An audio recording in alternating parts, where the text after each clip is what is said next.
हम सभी के जीवन में कोई ना कोई झिझक होती है। वो आवाज जो कानों में फुसफुसाती रहती है, ये मत करो, ये हो नहीं पाओगे, तुम काफी नहीं हो।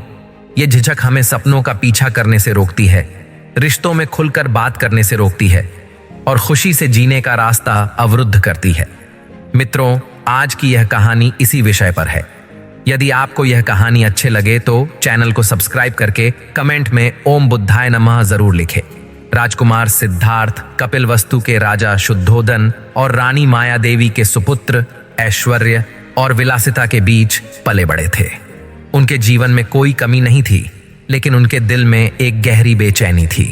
उन्होंने 4 दीवारों के भीतर कैद दुनिया से बाहर झांकने की लालसा रखी। एक दिन महल के बाहर घूमते हुए उन्होंने 4 दृश्यों का सामना किया, जिसने उनकी आत्मा को झकझोर कर रख दिया। एक बूढ़ा आदमी, एक बीमार व्यक्ति, एक मृत शरीर और एक संत। ये दृश्य जीवन की कठोर वास्तविकताओं का सामना कराते थे। बीमारी, मृत्यु और उससे परे शांति की तलाश। यह अनुभव राजकुमार सिद्धार्थ के लिए एक निर्णायक मोड़ था। उन्होंने महसूस किया कि बाहरी दुनिया के सुख दुहक से परे एक स्थायी शांति है जिसे पाया जा सकता है। लेकिन महल छोड़ने और उस शांति की खोज करने का निर्णय लेना उनके लिए आसान नहीं था। उन्हें अपने माता पिता, अपनी पत्नी यशोधरा और अपने नवजात पुत्र राहुल को छोड़ने में झिझक महसूस हुई।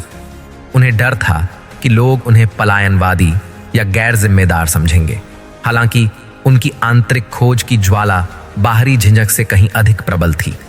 एक रात जब पूरा महल सो रहा था, उन्होंने अपने घोड़े कंचन पर सवार होकर महल छोड़ दिया। उन्होंने अपना शाही जीवन त्याग दिया और एक साधु के रूप में सत्य की खोज पर निकल पड़े। अपने साधु जीवन के दौरान उन्होंने कई कठिन तपस्याएं की। उन्होंने जंगल में रहते हुए कठोर जीवन व्यतीत किया, कम खाया और कम सोया। उन्होंने ज्ञान प्राप्त करने के लिए विभिन्न गुरुओं से शिक्षा ली। लेकिन जितना अधिक उन्होंने खोज की, उतना ही उन्हें एहसास हुआ कि बाहरी चीजों को त्याग कर ही सच्ची शांति नहीं मिल सकती। सच्ची शांति आंतरिक शांति से आती है, मन की शांति से आती है। एक दिन बोधगया में एक पीपल के पेड़ के नीचे ध्यान करते हुए उन्हें अंततः ज्ञान प्राप्त हुआ। उन्होंने महसूस किया कि दुख का कारण इच्छा है और इच्छा को त्याग कर ही दुख से मुक्ति पाई जा सकती है। उन्होंने 4 आर्य सत्यों और अष्टांगिक मार्ग की खोज की, जो दुख से मुक्ति का मार्ग प्रशस्त करता है। झिझक पर विजय। गौतम बुद्ध के जीवन से यह कहानी हमें सिखाती है कि हम सभी के जीवन में कभी न कभी झिझक आती है। यह हमारे सपनों का पीछा करने, अपने लक्ष्यों को प्राप्त करने या कठिन परिस्थितियों का सामना करने में हमें रोक सकती है। लेकिन यह महत्वपूर्ण है कि हम अपनी झिझक को दूर करें और आगे बढ़ें। कभी कभी झिझक हमें सुरक्षित रखने की कोशिश कर रही होती है। यह हमें परिचित और आरामदायक बने रहने के लिए प्रेरित करती है, लेकिन यह हमें वास्तविक वृद्धि और खुशी से भी दूर रख सकती है। अपनी झिझक को दूर करने के लिए हमें सबसे पहले इसे स्वीकार करना होगा। हमें यह समझने की जरूरत है कि यह एक सामान्य मानवीय भावना है। एक बार जब हम इसे स्वीकार कर लेते हैं तो हम इस पर काम करना शुरू कर सकते हैं। अपनी झिझक को दूर करने के कुछ तरीके हैं। अपने डर का सामना करें। झिझक अक्सर डर से उपजी होती है। हम किसी चीज को करने से इसलिए हिचकते हैं क्योंकि हम उससे जुड़े खतरों या असफलताओं से डरते हैं।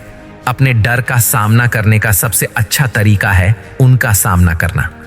उन चीजों के बारे में सोचें जो आपको डराती हैं और फिर उन्हें छोटे प्रबंधनीय चरणों में बांट दें। उन छोटे चरणों को एक एक करके पूरा करें और आप पाएंगे कि आपका डर कम हो जाता है। अपने लक्ष्यों पर ध्यान दें। जब आप अपने लक्ष्यों पर स्पष्ट रूप से केंद्रित होते हैं तो झिझक कम हो जाती है। अपने आप से पूछें कि आप क्या हासिल करना चाहते हैं और क्यों। आप अपने लक्ष्यों को प्राप्त करके क्या हासिल करेंगे। अपने लक्ष्यों के बारे में सोचना आपको प्रेरित रखेगा और आपको आगे बढ़ने की शक्ति देगा। कार्रवाई करें।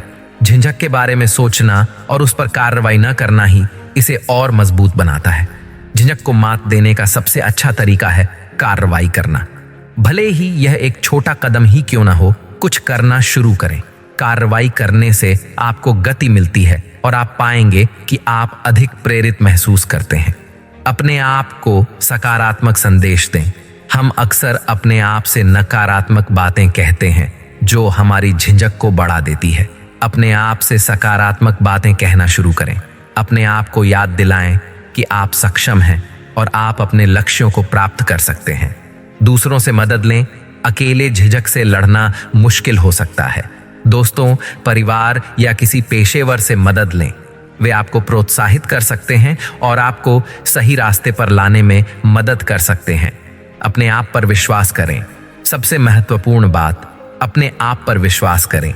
आप जो कुछ भी हासिल करना चाहते हैं उसे आप हासिल कर सकते हैं। अपनी क्षमताओं और ताकत पर विश्वास रखें। याद रखें, गौतम बुद्ध भी कभी राजकुमार सिद्धार्थ थे, जिन्हें महल छोड़ने और अपने सपनों का पीछा करने में झिझक महसूस हुई। लेकिन उन्होंने अपनी झिझक पर काबू पा लिया और दुनिया को ज्ञान और करुणा का उपहार दिया। आप भी ऐसा ही कर सकते हैं। यह कहानी गौतम बुद्ध के जीवन से सिर्फ एक उदाहरण है। आप अपने खुद के जीवन में भी ऐसे क्षण पा सकते हैं जहां आपको झिझक का सामना करना पड़ा हो और आपने उस पर विजय प्राप्त की हो। उन क्षणों को याद रखें और उनका उपयोग अपनी झिझक को दूर करने और अपने सपनों का पीछा करने के लिए करें। आप पाएंगे कि आपके अंदर की शक्ति कहीं अधिक है जितना आप सोचते हैं। बुद्ध के उपदेशों में झिझक को मिटाने और स्वतंत्रता पाने के गहरे सूत्र छिपे हैं। आइए उन सूत्रों के सहारे झिझक के अंधेरे को दूर भगाएं और जीवन में प्रकाश लाएं। मैं के बोझ को हल्का करें। बुद्ध का पहला उपदेश अनात्मवाद है, यानी ये एहसास कि कोई स्थायी मैं नहीं है। हमारी पहचान लगातार बदलते विचारों, भावनाओं और अनुभवों का समूह है। जब हम मैं के भ्रम से बाहर निकलते हैं तो खुद को जज करना बंद कर देते हैं। खुद को असफल मानने की झिझक भी कम हो जाती है, क्योंकि असफलता का डर तो तभी होता है जब हम किसी स्थायी मैं की रक्षा करने में लगे हों। इसका अभ्यास कैसे करें? प्रतिदिन कुछ समय शांत बैठकर अपने विचारों और भावनाओं को निहारें। उन्हें जज न करें, बस उन्हें आते जाते देखें। इस अभ्यास से मैं का भ्रम कम होगा और झिझक का बोझ हल्का हो जाएगा। चाहतों को छोड़े, सुख पाएं। बुद्ध दुख के 4 सत्यों की बात करते हैं। उनका दूसरा सत्य बताता है कि दुख का कारण चाहत है। हम जो चाहते हैं वो हमेशा नहीं मिलता। इसी चाहत अधूरी रहने पर दुख होता है। झिझक भी इसी चाहत से जुड़ी होती है। हम कुछ पाना चाहते हैं लेकिन असफलता के डर से झिझकते हैं। इसका अभ्यास कैसे करें? अपनी चाहतों को पहचानें। क्या वो वास्तव में आपके लिए जरूरी हैं? क्या उनके पूरा न होने से आपका अस्तित्व खत्म हो जाएगा? शायद नहीं। जरूरतों को चाहतों से अलग करें। जरूरतें पूरी करें, लेकिन चाहतों को धीरे धीरे छोड़ें। इस अभ्यास से आप झिझक के चंगुल से निकलकर स्वतंत्रता का अनुभव करेंगे। कर्म करते रहें, फल की चिंता छोड़ें। बुद्ध कर्मयोग पर भी जोर देते हैं। कर्मयोग का अर्थ है कर्म करना, लेकिन उसका फल पाने की इच्छा से मुक्त होकर। झिझक का एक कारण फल की अनिश्चितता का डर भी है। हम सोचते हैं कि अगर हम कोशिश भी करें तो भी सफलता मिलेगी या नहीं, ये पता नहीं। इसका अभ्यास कैसे करें? पूरी शिद्दत से कर्म करें, लेकिन मन में फल की चाह न रखें। अपना सर्वश्रेष्ठ दें, लेकिन परिणाम को स्वीकार करें। इस अभ्यास से आप कोशिश करने से नहीं झिझकेंगे, बल्कि हर पल को जीने का आनंद लेंगे। वर्तमान में रहें, भूत और भविष्य की चिंता छोड़ें। बुद्ध सति यानी वर्तमान में रहने के महत्व पर बल देते हैं। अतीत के अनुभवों या भविष्य की चिंताओं में खोए रहने से हम वर्तमान में कदम रखने से झिझकते हैं। इस झिझक से छुटकारा पाने के लिए वर्तमान क्षण में रहना जरूरी है। इसका अभ्यास कैसे करें? गहरी सांस लें और अपने आसपास के वातावरण को महसूस करें। क्या देख रहे हैं, क्या सुन रहे हैं, क्या महसूस कर रहे हैं? सिर्फ अतीत के अनुभवों को पकड़े रहने या भविष्य की चिंताओं में खोए रहने से हम वर्तमान में कदम रखने से झिझकते हैं। इस झिझक से छुटकारा पाने के लिए वर्तमान क्षण में रहना जरूरी है। वर्तमान में रहें, भूत और भविष्य की चिंता छोड़े। इसका अभ्यास कैसे करें? गहरी सांस लें और अपने आसपास के वातावरण को महसूस करें। क्या देख रहे हैं, क्या सुन रहे हैं, क्या महसूस कर रहे हैं? सिर्फ अपने अनुभवों को देखें, उन्हें जज न करें। अपने विचारों और भावनाओं को बहते हुए नदी की तरह देखें, उनमें न उलझें। इस अभ्यास से आप वर्तमान में स्थित होकर स्पष्टता से सोच पाएंगे और झिझक दूर होगी। दूसरों के प्रति दयालु रहें, आत्म आलोचना कम करें, बुद्ध मैत्री यानी करुणा और दया पर भी जोर देते हैं। जब हम दूसरों के प्रति दयालु होते हैं तो खुद के प्रति भी दयालु होने लगते हैं। आत्म आलोचना कम होती है और झिझक का बोझ हल्का होता है। इसका अभ्यास कैसे करें? दूसरों की गलतियों को समझने की कोशिश करें, उनकी परिस्थितियों को ध्यान में रखें, अपने आप से भी उसी तरह की करुणा रखें। अपने विचारों और भावनाओं को स्वीकार करें, लेकिन खुद को जज न करें। इस अभ्यास से आप आत्मविश्वास बढ़ाएंगे और झिझक को दूर कर पाएंगे। अतीत के बोझ को हटाएं। आगे बढ़े बुद्ध क्षमा के महत्व को भी रेखांकित करते हैं। अतीत की गलतियों और चूकों को पकड़े रहने से मन में बोझ रहता है, जिससे झिझक बढ़ती है। क्षमा करने का मतलब है उन गलतियों को स्वीकार करना और उन्हें जाने देना। इसका अभ्यास कैसे करें? उन गलतियों को लिखें जिन्हें आप माफ नहीं कर पा रहे हैं। फिर सोचें, क्या उन गलतियों को बदलना आपके हाथ में है? नहीं ना, तो उन्हें माफ कर दें। अपने आप को और दूसरों को मुक्त करें। इस अभ्यास से आप अतीत के बोझ से मुक्त होकर वर्तमान में जी पाएंगे और झिझक दूर होगी। जो है उसमें खुशी ढूंढें। बुद्ध संतोष के महत्व को भी बताते हैं। जब हम जो है उसमें खुशी ढूंढ लेते हैं तो हमें और पाने की लालसा कम हो जाती है। इस लालसा से जुड़ी झिझक भी कम होती है। इसका अभ्यास कैसे करें? कृतज्ञता की भावना विकसित करें।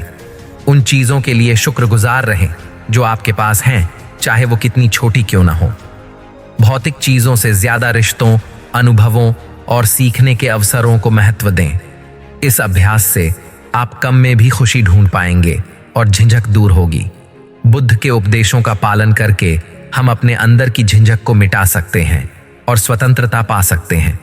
ये उपदेश कोई जादू नहीं है, लेकिन निरंतर अभ्यास से वे हमारे जीवन में क्रांतिकारी बदलाव ला सकते हैं। याद रखें, झिझक को मिटाना एक यात्रा है, मंजिल नहीं। इस यात्रा में धैर्य रखें, करुणा से रहें और खुद पर विश्वास करें। तभी आप सच्ची स्वतंत्रता का अनुभव कर पाएंगे।